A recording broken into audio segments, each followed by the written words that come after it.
జనవరి 19వ తేదీ శుక్రవారం మధ్యాహ్నం 2:30 గంటలకు ఆ తెలుగు విరాట్ అంతిమ యాత్ర ప్రారంభమైంది. పూలతో అలంకరించిన వాహనంపై ఉంచిన నందమూరి భౌతిక కాయం అంతిమ యాత్రలో పాల్గొనడానికి గుమికూడిన ప్రజావళిని కదిలించి వేసింది.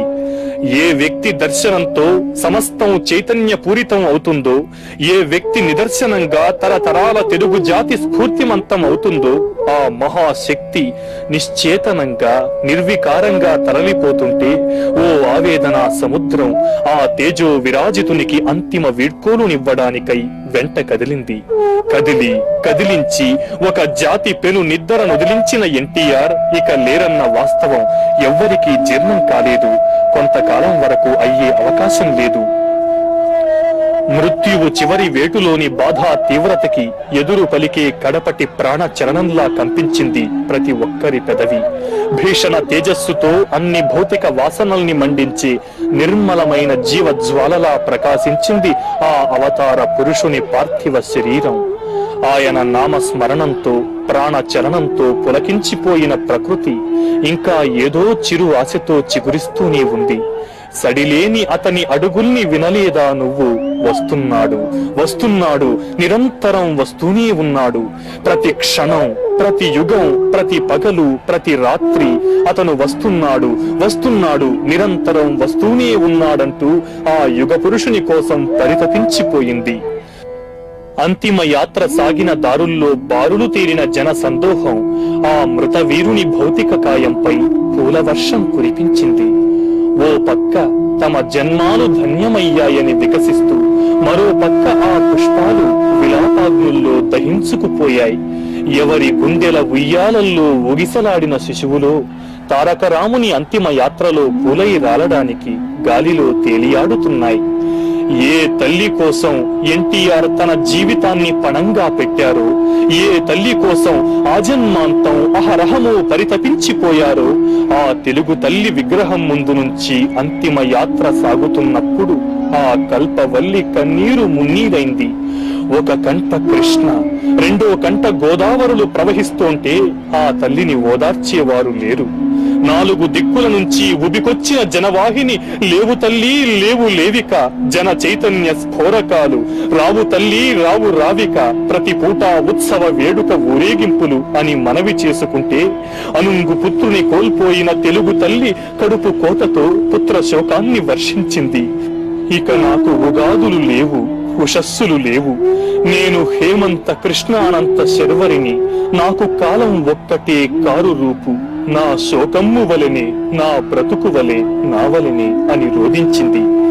మార్గంలోని తెలుగు కళామూర్తులు ఈ అవిరళ యశో విరాజిత మూర్తిమత్వానికి ఏమని వీడ్కోలునివ్వాలో తెలియక అవాక్కై శిలా సదృశమయ్యాయి. నీ రథ చక్రాల ధ్వని ఇక వినపడదు.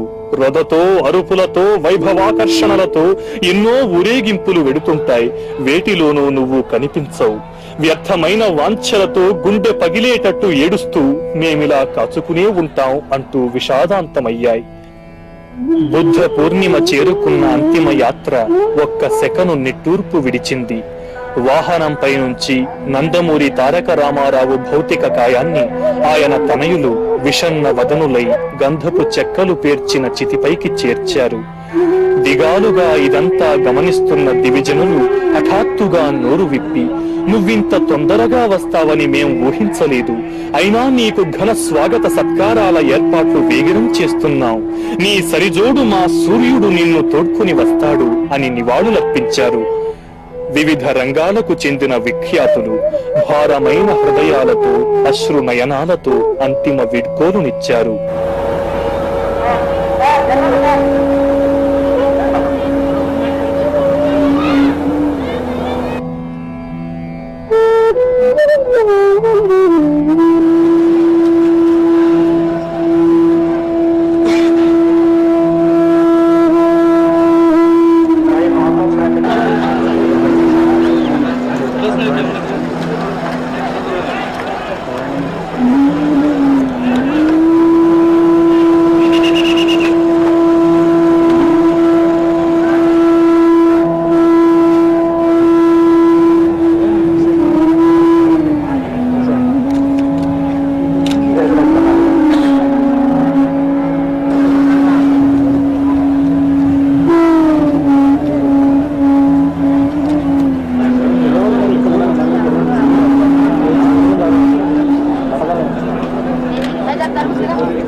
ప్రభుత్వ లాంఛనాలతో వేద ఘోషణ నేపథ్యంలో ఎన్టీఆర్ అంత్యక్రియలు ప్రారంభమయ్యాయి.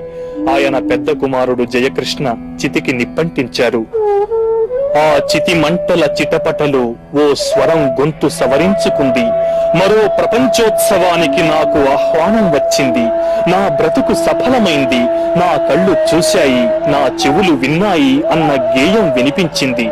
కాని జన సమూహం ఆశాశ్వాసలని విశ్వసించింది. తప్పదు, తెల్లవారుతుంది, స్వర్ణధారలతో ఆకాశాన్ని చీల్చుకుని నీ కంఠం వర్షిస్తుంది అని నినదించింది. భువిపై దేదీప్యమానంగా విరాజిల్లిన ధ్రువ తార నింగి కెగసింది. తారాపథమంతా దివ్య తేజస్సుతో విరాజిల్లింది. దివిపై తనకు ధీటుగా ప్రకాశించడానికి బయల్దేరిన క్రాంతికేతనం ధాటికి బెంబేలెత్తిపోయిన సూర్యుడు ఉక్రోషంతో ఎర్రబారిన ముఖంతో పడమటి కనుమల చాటుకు జారుకున్నాడు. ఒక జాతి జీవన గమనాన్ని సూచించి శాసించి ఊగించిన తెలుగు రేడు, తెలుగు వాడి జీవనాడిని నరం నరం ప్రజ్వలింపచేసిన నందమూరి తారక రామారావు ఘన కీర్తి అజరామరం. ఆ చంద్ర తారార్కం చరిత్రాత్మకం, ధరిత్రాత్మకం.